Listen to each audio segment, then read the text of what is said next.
We're going to knock that pin on out of there. Get it going out. It's all the way out.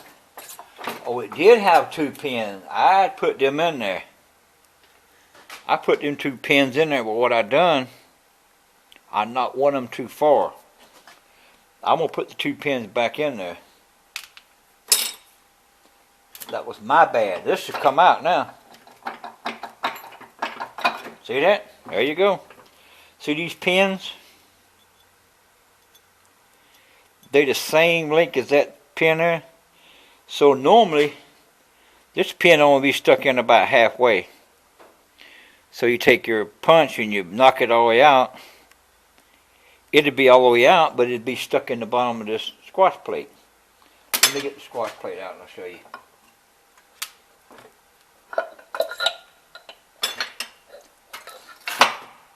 Now this is the side here that it came out right. You see how it stopped like it's supposed to? If I had to knock this one out too far, I would have got this one out with these 2, but I knocked it too far. Wasn't realizing what I was doing. But I'm going to show you what to do here on the back.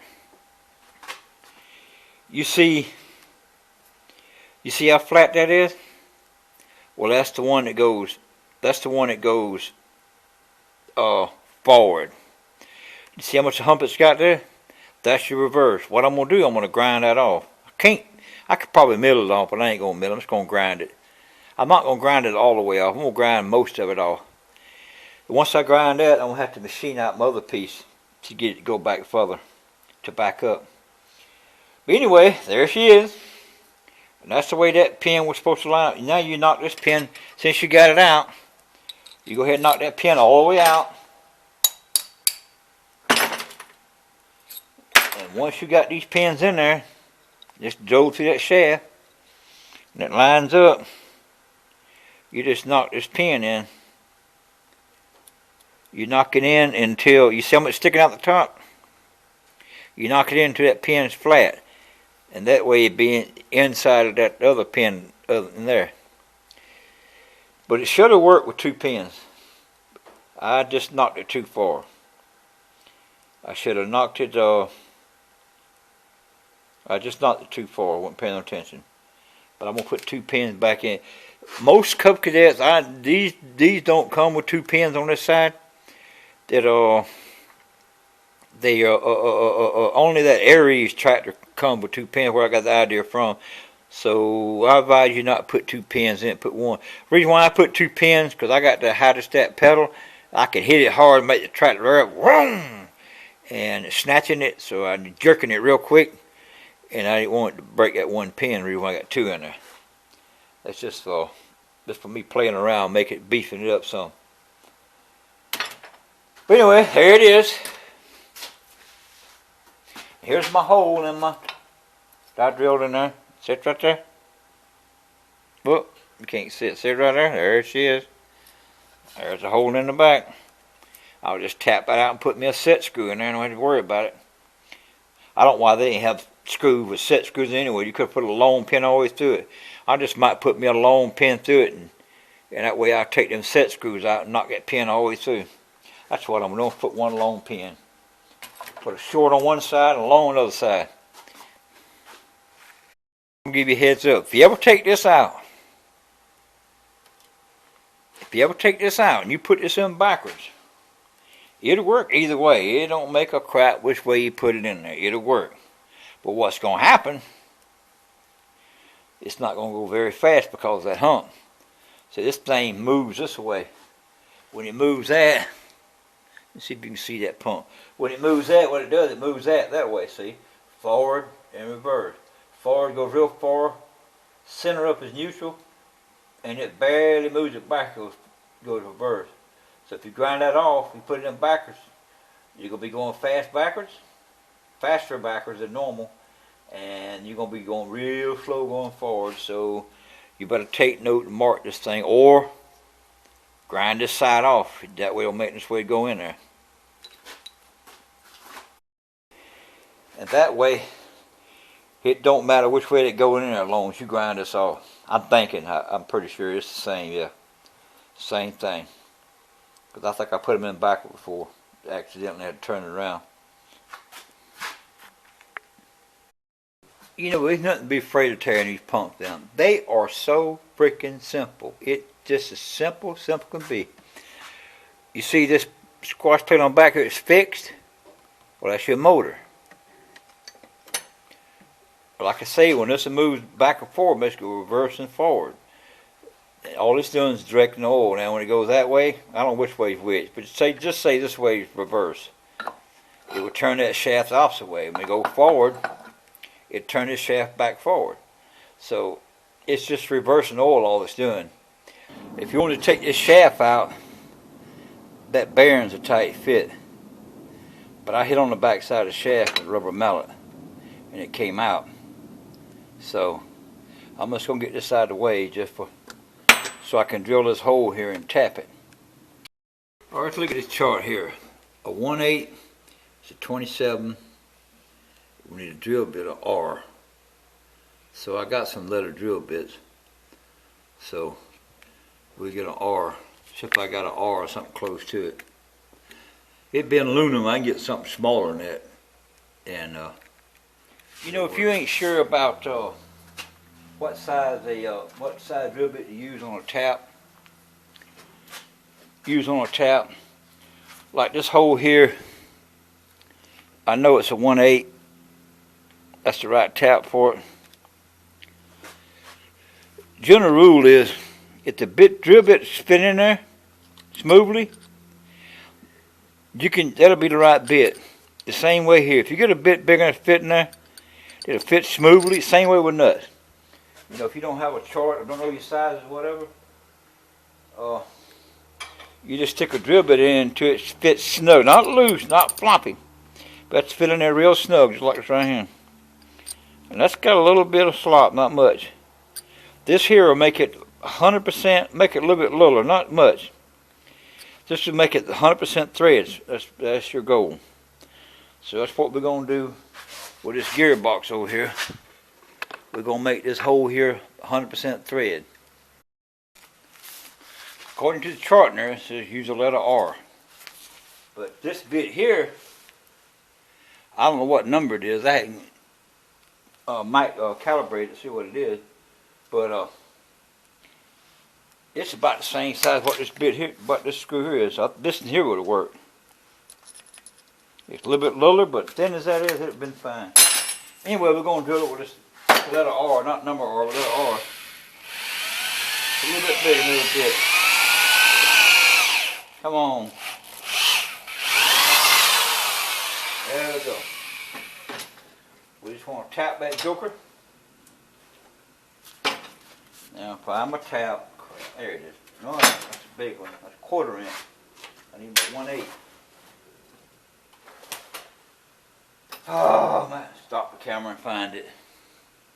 Keep having so much footage on my hard drive. Let me stop the camera.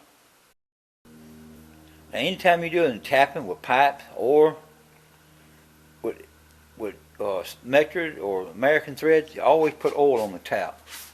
Now, I got some oil on the table here. I'm gonna put on here.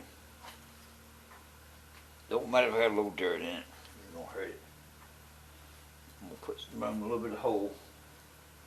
That'll be enough, because that's just aluminum, so it ain't gonna.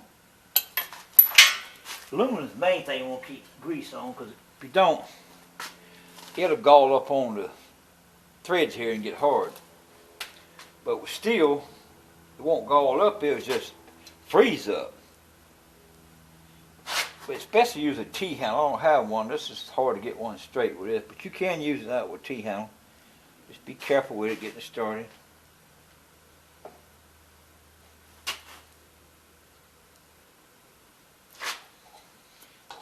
I would advise people that have never done this before to use a T-handle.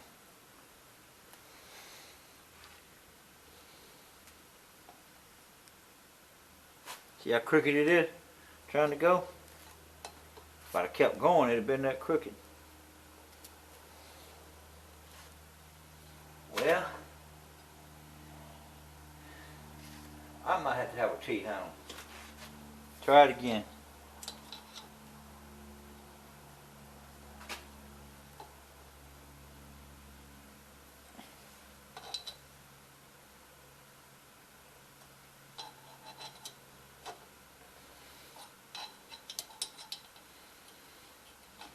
Come on. Ah! That thing jumped on me. Got it back straight again. Once you get it started, it'll stay straight.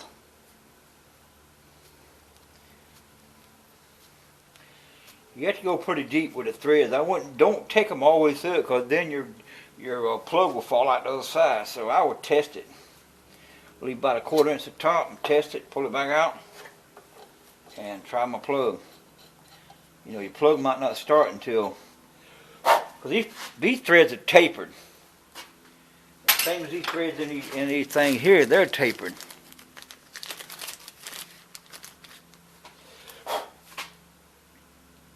Go get me an Allen wrench. Let me get me an Allen wrench. Alright, let's see. I want these threads just not. I don't want that plug all to go in. I want it to go in about midway and stop. See, that's about perfect right there. Reason why I want it that high, because if I get ready to knock that pin out again, so I can make it a little deeper. If you can look at it, it ain't sticking out further than the aluminum. It's still protruded in there. So that might give me a little more room. I'm gonna tighten a little more up. Before I tighten, I gotta take it and deburr it inside, get them burrs out of it. Uh-oh, and I dropped it. I see it.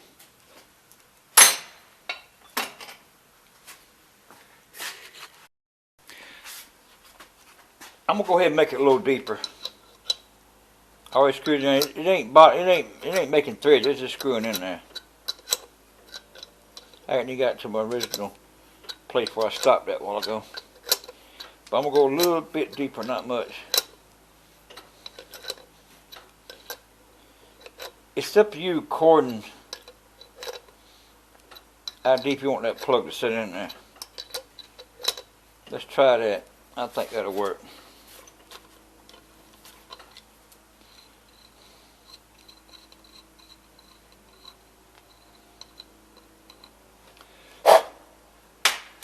Now I got the deburr inside. See all the stuff in there? Got to deburr it and clean it out. Get aluminum shaving out of it. That part be ready to put back together. Well, I'm not going to finish taking this apart, but getting this shaft out is easy. That shaft, what's holding that shaft is this other fixed squatch plate. There ain't but 2 screws holding it. And that's some little screws right there. It takes a little, I think a little 12-point or E-socket. I can't remember. It might be an E-socket or a 12-point socket or 12-point wrench fit. Then you take them 2 out. That thing comes out and that shaft will come out. There's no seal in here. All this bottom does. The reason why ain't no seal, this goes back in your case of your transmission. And this is your return oil around this hole here, which is not enough ports. So they drill another extra hole. So you got oil coming out here, oil oozing out around here to keep this bearing greased up. And this is putting oil back in your case, or vice versa. Either way, it keeps it lubricated real good inside your transmission. This goes in your case, back in your pump. Like I say, just keeps it lubricated. But anyway, we're going to start putting it back together. I got to grind this piece here first. That's right, I got to clean this up. See the difference in the height? I don't know if you can see it in the camera. See how low it is and how tall it is? This is your forward. This is your reverse. Well, I'm going to grind this one down. This one here. So we get more speed out of reverse. I'm not looking for the thing back up 100 miles an hour. I just want a little bit more power backing up. That's all I'm asking. Because in order for me to back up, I have to rev the motor up, because it just ain't going back far enough. And the other piece is going back far as it can. It's just this part here and it hits the wall and as far as it goes. So we're going to fix that. Alright, we're going to go ahead and grind it off. We're going to grind off the tall hump, not the other one, this one.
That's about as much as we're going to take it right now. You only can back up as much as your mechanism can give you. So whatever your mechanism can turn this, that'll determine how fast you can back up. So I can grind that thing all the way flat. I can grind it, and I don't know if that can go further too. I really don't know how to look at that. All right.